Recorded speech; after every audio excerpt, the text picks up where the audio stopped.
I'm Tyler Rollins, Executive Director of Foundation for Spirituality and the Arts. And I'm Laura Moffatt. I'm the Director of Art and Christianity. And we're here today in West London to meet with Shirazeh Houshiary, who is an artist that created a new window for the very historic and important church of St Martin's in the Fields in the centre of London on Trafalgar Square. In 2007, the process to make the work was obviously a year or two in the making. It was actually opened 2008. Okay, yeah. And do you remember what year the process started? Possibly. Because I actually won this competition. It was a competition, yeah. So there were other people involved, and I won it. And then I remember it took 2 years because a lot of people were against it. Yeah, the permissions take a while. So to convince people, it's not an easy thing. No, it's not, no. And I'm sure we'll come to that. But then they changed their mind later on because they all loved it. This is life. It's all good. So we wanted to begin really just by asking you about how you began to conceptualize the window when you saw the brief for the competition. What kind of approach did you take? Well, the brief was quite complex because, St Martin's in the Fields, first of all, is a very historical and important church for the Anglican community because it's designed by James Gibbs. And this church has influenced many other churches, so it's a model church, so you can understand how difficult it is. And historically, I remember I think I read somewhere that in the First World War, where they had a lot of soldiers visiting the church, because it's very close to the station, to Charing Cross Station. So when the soldier came back from the war, they were wounded, they had psychological problems, and at that time, I think the Reverend was Dick Shepherd, and he opened the church and started looking after all these wounded soldiers. So it became a place where they could take care of the homeless, and it continued, and now they take care of the homeless. So it has a full congregation, unlike other churches, which they don't have hardly anybody going there. And it has a lot of tourists, and then and they have a concert as well, concert recital for music, which always gets full. So you can see this church is a very active church. And so it is a challenge to work for such an idea. How do you make something which could appeal to people who are atheists, who are faithful, or different religion, different culture, different background, because many different people visit this church. And it had to appeal to all these people. It had to work during the day. It had to work with artificial light.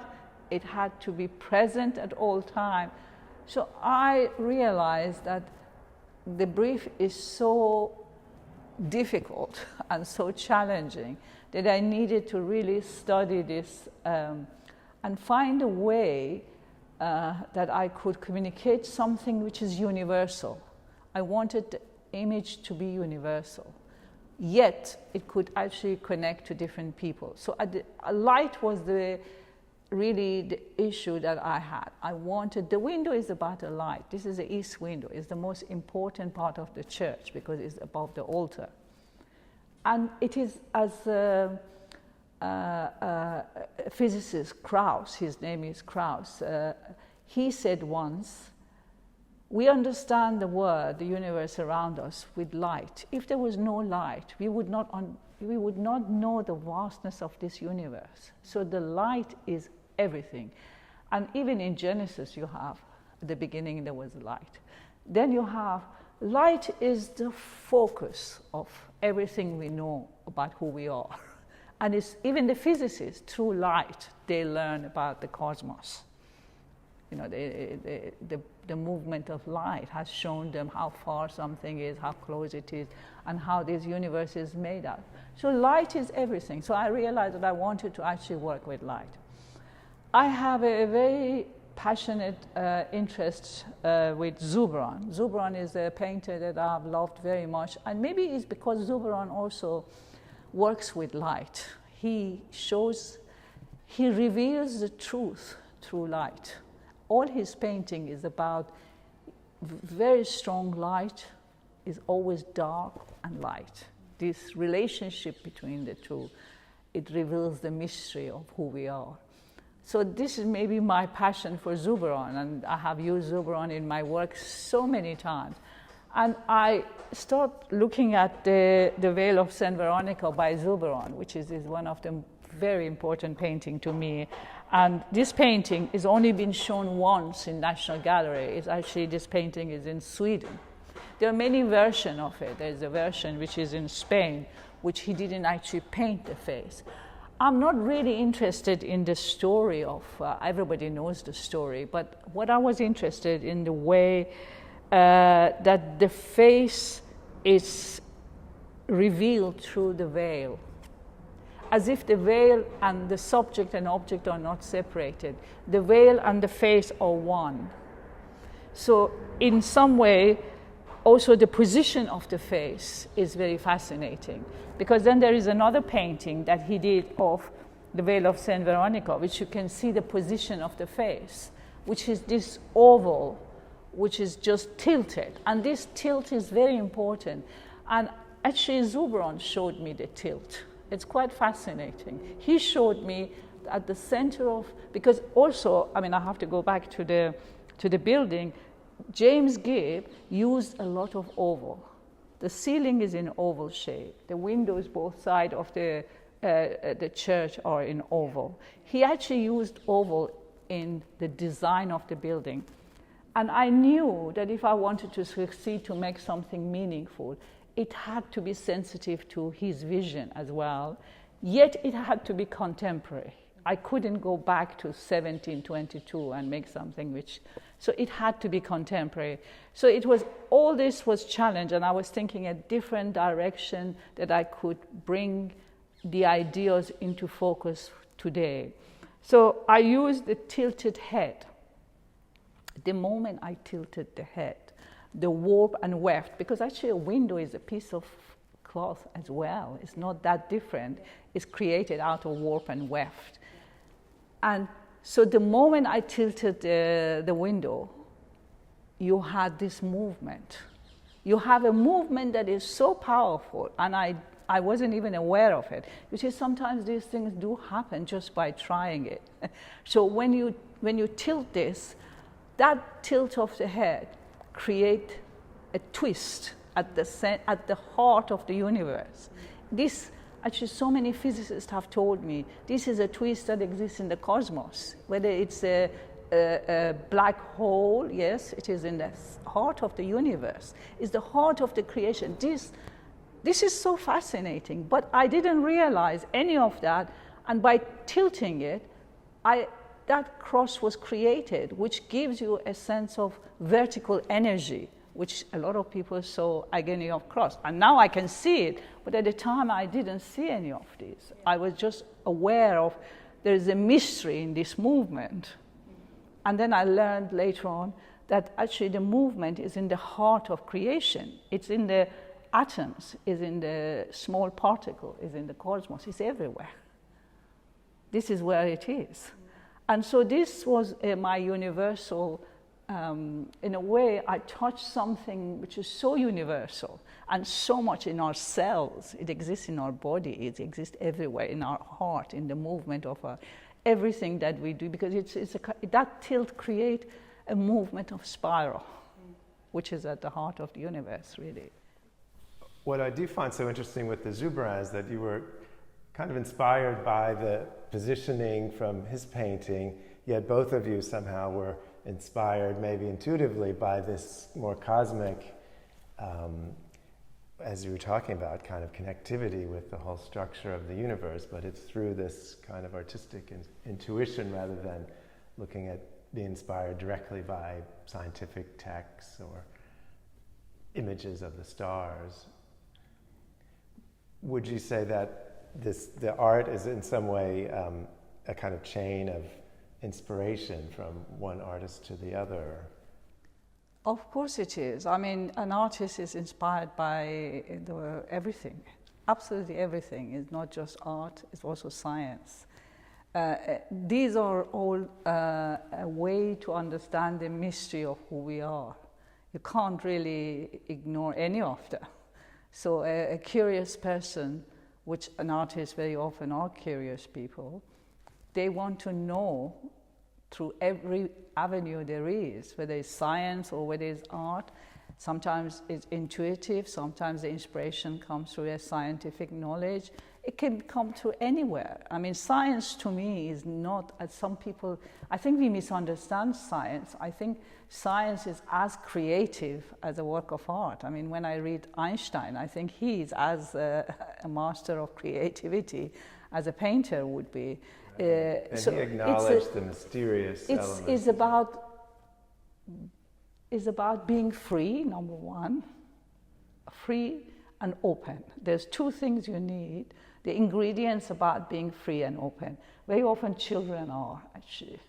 And we lose it as adults because we grow up to become very rigid because we are controlled by society, by system, by education, by so-called civilization. So we lose that freedom.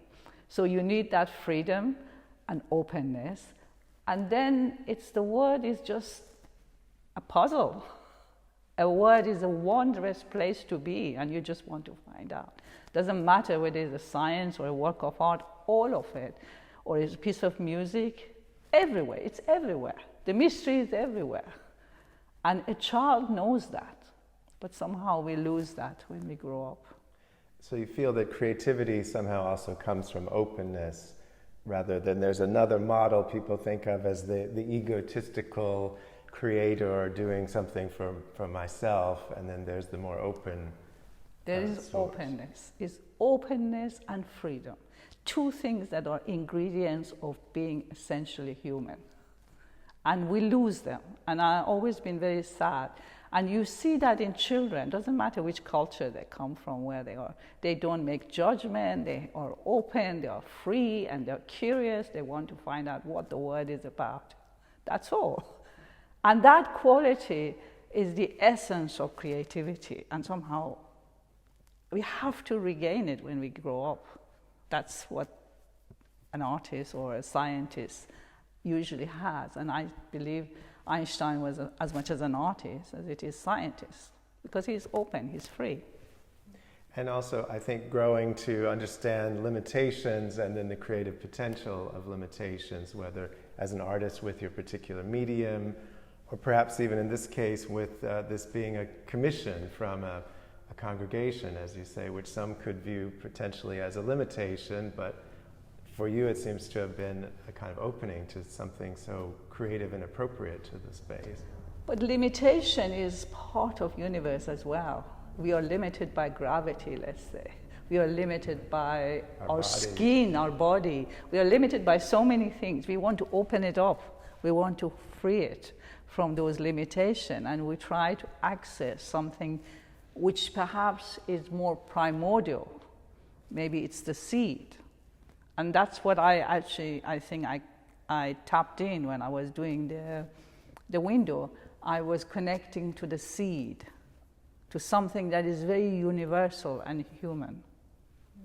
What has sort of allowed you to have this sense of openness, or how have you been able to maintain that? Do you have a particular practice or orientation that... I think being an artist requires, because you need curiosity. And curiosity is the beginning of everything. You need to be curious about everything, about the plant, the trees, the universe, the cloud, how everything. Why am I here? Why does universe exist rather than not existing? That in itself, you need a curiosity. You can't just go on and live without knowing why we are here. Why am I here? I mean, this is the biggest question. For me, your window is almost like a kind of visualization of that very question. There's something so sort of elemental and not basic, but do you know what I mean? There's simple and elemental. Very primal. That it puts you in that spot where you might begin to think those questions. Yes, it's very primal, because it really is like the seed. That's why I said light is that mystery. Light is everything, and it's true. I mean, light can reveal the invisible in a way. You walk into a dark room, you have no idea what it is. And very often we are in a dark room. And then you see a tiny bit of light. It reveals to you the depth and the space, the texture. The window seems such a natural experience as the viewer, but I know there's a lot of technicalities that went into achieving this effect. I was wondering if you could just describe a little bit about how you were able to create this feeling of luminosity. Okay. The center of it was the oval, which was tilted. So the moment the tilt happened, there was a distortion in the warp and weft of the window, the structure of the window. And that distortion is what I was saying, it's very powerful. It created that vertical energy which people saw in it, the agony of cross. So the web is made out of, which holds the pane of the glass, is made out of shot pin stainless steel. And it's a T-shape. So it's in one side it has more physicality, in the other side it becomes less, it becomes ethereal. And then the pane of the glass, because Gibbs didn't use the transparent glazing, mouth-blown transparent glazing, that was part of his vision. So we wanted, I felt that it was so important to respect his vision, that it should be monochromatic. We couldn't really use stained glass or color or anything like that. So I used the lighting up because I wanted to create the effect of three-dimensional experience when you sit in front of that window. So I used a lot of marking of my own paintings, and I etched the glass both sides, both front and the back, and they're slightly unaligned. So it was filled with white flocks, and then it was baked. And then when the light can move between these two marking, light can actually gives you a sense of three-dimensionality. So the window now becomes three-dimensional rather than being a flat experience. And so in the daytime, when you look at the window, you feel like you're seeing the particle of dust. And in the afternoon, the light changes. The light changes those experiences. It feels as if you're looking at a reflection of the cross in the water. So it's changing from dust, the earth, to water by afternoon. And I knew that in the evening it needed to be still, have a luminosity and resonance. So I etched the oval, and I filled it with a white enamel, white flocks. And then I used two projectors, which is hidden in such a way that nobody knows where the light comes from. And we masked the oval, so you could only project the light into the oval. No, it doesn't spill out. So you're not even aware of there's a projector there. That was very important. It's like a mystery. Light is a mystery. And I wanted that mystery to be experienced. You know, when people are sitting in a concert, as the daylight slowly fades, this slowly comes into become luminous. This transition, it's not like putting something on and off. It's a whole transition, just as you see the dusk. How many different lights you have from day to night. The light is changing continuously. You suddenly become aware of all those little nuances and the mood and the feeling that that window projects. What I think is so important is people are seeing the light, the natural light and its transformation, but it's also through literally your vision and the way you have transformed the light in such a way that your vision and the natural light is sort of fused into one, and we experience those as one kind of inspiration, the artist and the natural sort of together. Yes, it is. It was very important for the light to be natural, not to look like artificial lighting. That was not the aim. And in fact, sometimes when I look, especially when you look from outside, when you go to Charing Cross Station and when you come out of the station and you see it from outside, it feels like a moon hanging in the center of the church. It suddenly floats, which is quite unusual. It doesn't feel like it's been lit. And that was the quality that we worked with the glass people in Munich. They helped us a lot. And I had a lighting designer too. I use expertise of many people. And also my own husband, who is an architect. So we worked all of it. This is not an easy thing. I mean, it looks simple, it looks very powerful, but it's actually very difficult to. The simpler you are, the more natural you are, the more difficult it is to achieve. I wondered if you'd worked on glass or with glass before? Not really. And now I have done a lot of work. I'm just about to do a big, huge, another project with glass and stone in the center of London. So I mean, this is 18 years ago. At that time, no, it was the first time. But since then, I have worked a lot with glass. Yeah. The etching process seems so right in a way with your, the way you use those very fine schemes.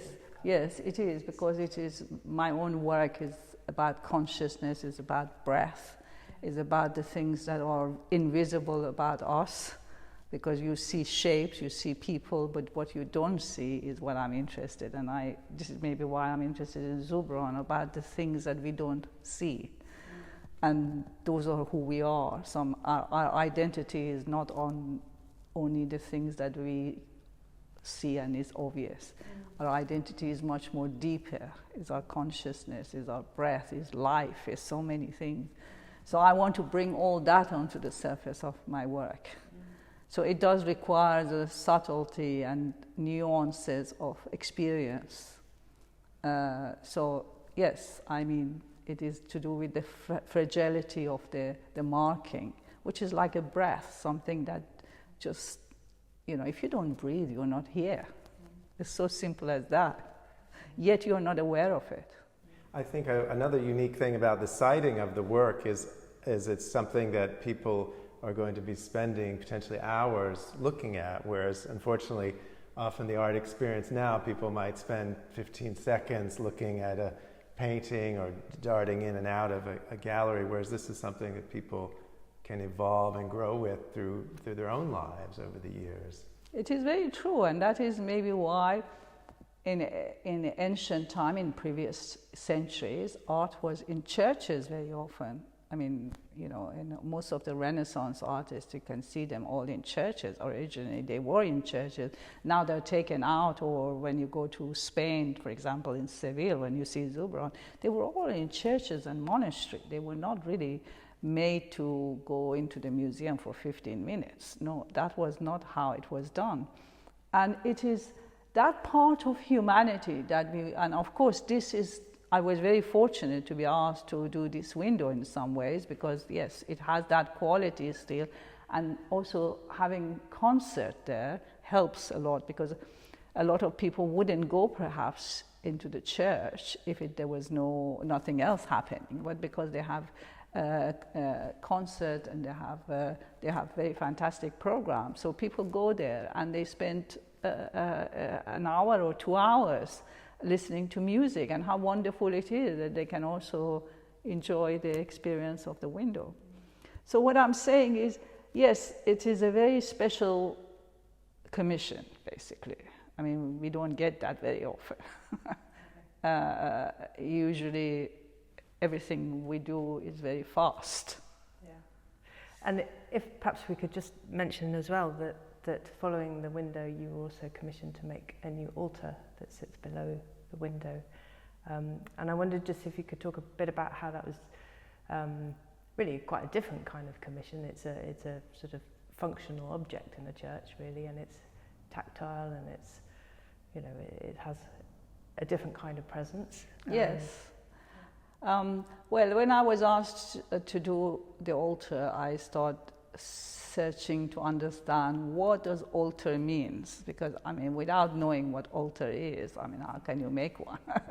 So I wanted to learn. So I made a lot of trips. I went to Italy. I went to different places, and there is I saw the Last Supper of Andrea del Castagno. I don't know if you're familiar with that painting.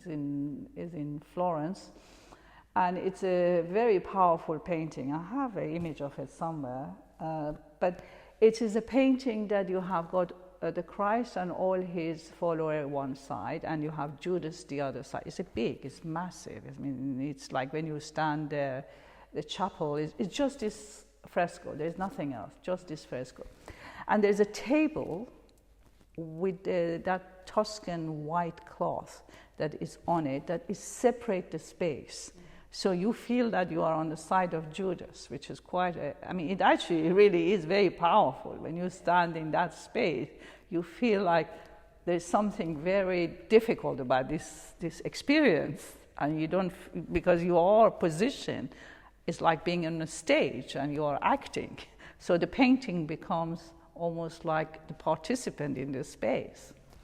So when I saw that, I just felt that was very powerful, and I wanted the altar to really resonate intimately with people. I didn't want it to be something historical, something that it's, we know what altar is a table, is a sacred table, but I wanted something that it has a life. And then I realized that I was looking for the stone. We thought about the Travertine. Travertine was a very right stone for this, because it's like a body. So the altar is a body in some ways. And so the Travertine has got the wound by sediment. So I went to Italy, and this is actually the Travertine osso, which is the color of the bone, and comes from Rome. So we seek this stone, and it took a long time to find the right stone. It's not any old stone. So I wanted nature to make that transition. Just as the window, it has a natural quality. I wanted the altar to be natural. So the stone speaks. So the wound, actually, if you look very carefully in front, it's almost like the body is embedded in the sediment. And the wound is the cut. I mean, you have to look very carefully, is the cut in the stone. So there is a natural wound. And then I hollowed it out. The stone was hollowed out completely. And the top of it was made very thin, almost like the skin. I wanted it to feel like the body, because that's what altar is the body. So I made the top of the altar as thin as the skin. And then I had the light, which almost reflects the light of the window from inside. But this light is more intimate. So only the people who go to receive the wine and the bread, they're going to see this. It's that intimate, because it's something about the body and the inside and the outside, and the relationship between the two. And so most of the people from outside, they don't see it. So only the priest, which is performing the ritual, and the people who receive it, they are aware of this light. And I think that intimacy for me, was what altar suggested. And it's obviously the altar is floating on a piece of wood, which is similar to the church furniture, and that gives it a floating quality. So it's not really solid it's just like the body, it's weightless. It's floating on the above. I think particularly with this window, or anything that's perceived as a permanent installation, that there's a sense that your creative gesture in making it is somehow continued, the creativity continues on in a way that we feel that going there, that a sense of your creativity and the natural light and the materials, but it still has a creative potential, I think, for the experiencer, the viewer, in other words, it doesn't just stop when you finish the work. No, this is all work of art at their best, if they're all worth anything, would do that. They would not stop. They would inspire you forever. That's why we look at the past. Why do you think we look at the past? I don't quite understand what was the century that Zubeiron lived. It's very different from my time, completely. I mean, he had to deal with different problems, different, and I respect that. And some people see it just as a Catholic religious painting, and that's it, and they close it. But if you really open yourself and see it as a work of art, as something that is not just narrative, that's what I'm trying to say. It's bigger than a narrative. Narrative very often takes everything from us. We have become so involved with the narrative that we forget about the essence of things. And I love how that particular work, just to go back to the context, it's so universal, but it's also you've so incredibly grounded it in the space and the sensitivity to the original architect's intentions and to the uses of it. So it's actually very much grounded in a space, but it also is incredibly universal. Oh, it's grounded also in a church, because it's the agony of a cross. I mean, you couldn't get more grounded. You can see it like that too. I mean, that is also there. It's all there, but that is also universal. I've taken that image and shown the universal vision of that. In order for people to be affected by art, though, they have to be open to it. Maybe also, do they need to have a contemplative experience with your art, or everything now is so quick, but what kind of attention do we need? It's very difficult for me to say. Everybody has their own private way of making. Relationship is like a friendship. Different people make friends in a different way. We are not all the same. I don't expect the whole world to be the same. That would not be what I'm saying. So when you make a friend in a different way. And a work of art is alive as well. So you make a friendship with it. You make a friend. And, I have to do the same, in fact. And that relationship is very powerful. It's like a relationship you make with your friend. Well, I certainly think that we can feel that with the window as well, that it sort of can become part of your experience of the world. So sitting there and interacting with the light and the space, it really just creates almost a all-encompassing artwork experience. Yes, it is a universal image. That's how I've seen it. It is completely at ease with the universe, and it allows the viewer to become part of that experience. Well, thank you for letting us become part of your studio and your morning. It's really been just a fascinating conversation. Thank you very much. Pleasure. Very generous.